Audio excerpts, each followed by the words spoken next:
ব্যক্তিগত সুদর্শন কুদর্শন ছাড়াও দর্শনীয় আরও অনেক কিছুই আছে, যেমন কুড়িগ্রামের প্রকৃতি, যা মানুষের ভাব ভালোবাসায় পরিপূর্ণ। আর এই ভাব বা ভাও থেকেই ভাওয়াইয়া গানের উৎপত্তি। এই ভাওয়াইয়া গান উত্তরাঞ্চলের মানুষের প্রাণের গান।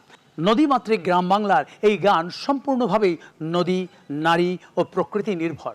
আর উত্তরাঞ্চলের ভাওয়াইয়া সঙ্গীতাঙ্গনে অতি পরিচিত একটি নাম ভূপতিভূষণ বর্মা।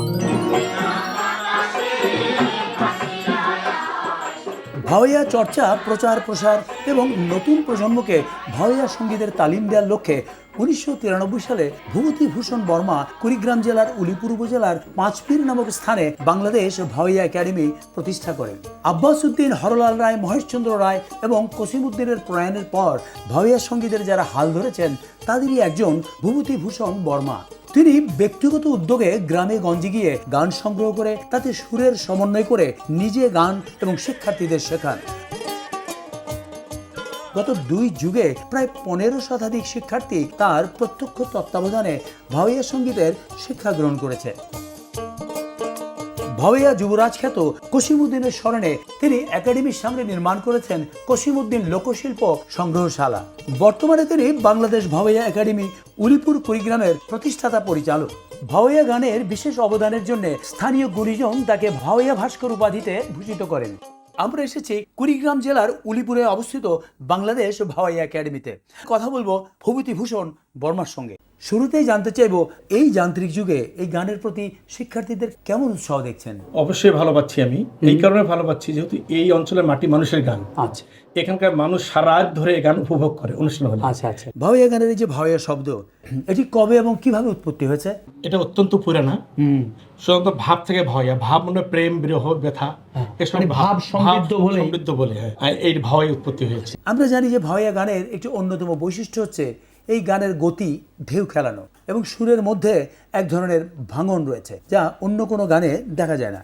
এর কারণটা কি? এই গানটা মূলত মৈশাল, গাড়িয়াল, রাখাল এরাই গাইতো। এই উত্তরাঞ্চলে সাধারণত পথঘাট, মাঠঘাট এটা উঁচু নিচু ছিল, বন্ধর ছিল।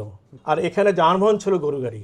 এই যে রাস্তা উঁচু নিচু, গর্ত ছিল, যখন গাড়িটা ধাক্কা খাইতো, যখন গানটা গাইতো, তখন একটা ভাঙতি সৃষ্টি করা হতো। দর্শকদের বোঝাবার জন্য আপনি কিছু গেয়ে শোনাবেন, 2টো লাইন? ও কি হো বন্ধু কাহা জলে হো মোরারে, কোন দিন আসিবেন বন্ধু কয়া যাও রে, ও কি হো। অনেক ধন্যবাদ, বুঝতে পেরেছি। আমরা শুনেছি যে পশ্চিমবঙ্গের কুচবিহার একটি বিশ্ববিদ্যালয়ে আপনার জীবনী শিক্ষার্থীদের পড়ানো হয়। ধন্যবাদ। পশ্চিমবঙ্গের কুচবিহারের পঞ্চানন বিশ্ববিদ্যালয়, সেখানে ভাওয়াইয়া কোর্স আছে। সেই কোর্সে আমার জীবনী, বাংলাদেশের 4 জন শিল্পীর জীবনী, সেখানে আমার মতো অধমের জীবনী সিলেবাসভুক্ত। অনেক অভিনন্দন আপনাকে সেজন্য। ধন্যবাদ। তাই ভাওয়াইয়া এবং লোকসঙ্গীত নিয়ে আপনার ভবিষ্যৎ পরিকল্পনা কি? আমাদের সবচেয়ে কষ্ট হলে এই ছোট ঘরে শিক্ষার্থীর সংখ্যা অনেক বেশি, আমাদের এই সংকুলন হয় না।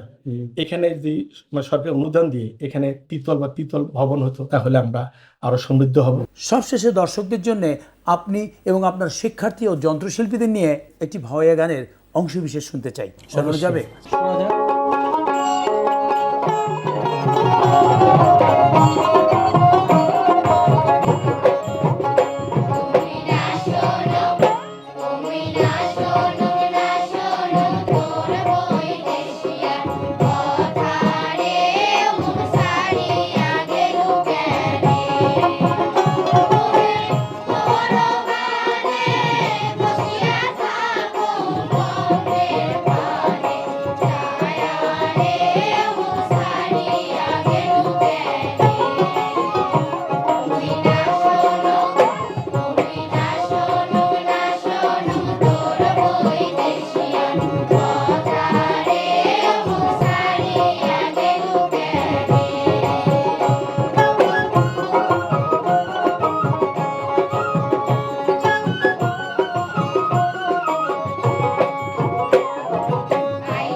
অনেক সুন্দর হয়েছে, চমৎকার গেয়েছো তোমরা, অনেক ধন্যবাদ তোমাদের।